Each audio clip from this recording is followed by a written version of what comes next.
มื้อนี้เฮาได้ปลาใหญ่ได้ปลาในใช่นี่นี่เฮาก็สิมาเฮ็ดเมนูแซ่บๆโลด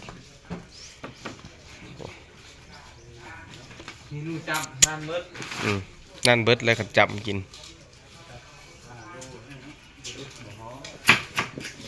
3 โล 4 โลอยู่นะ บ่ฮอดบ่ฮะมันฉี่เนาะเป็นว่าอยู่เด้อ ก็มันจะฮอดแล้วมันมีไข่นะ นักน้ำไข่มันครับ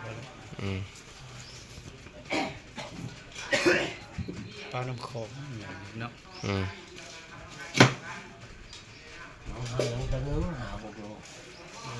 น้องจะนะมันอยู่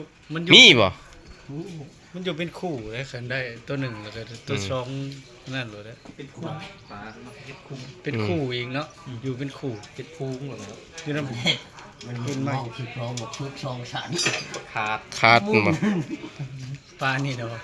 หมูนี้ปลาขมันตัวใหญ่ประมาณใหญ่แล้วสับโตอยู่จักแล้วตัวเห็นว่าสองขาปุ๊บพวกนั้นเพราะว่าสิปิ้งเพราะว่าหม้อที่ซองผลิตมองคอยดูสองสันหรือมองใหม่ตัวใหญ่ปลาตุ๊กโตกูจักให้กูก็เอาแน่กอดก่อนก็ดีนี่เมนูมื้อนี้กินปลาอีกแล้วปอปลาใหญ่มื้อนี้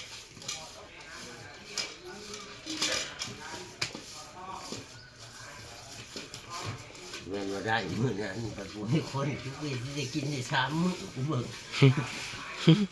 ที่แล้วโมชุกมื้อโมใหม่ปลาขาดบ่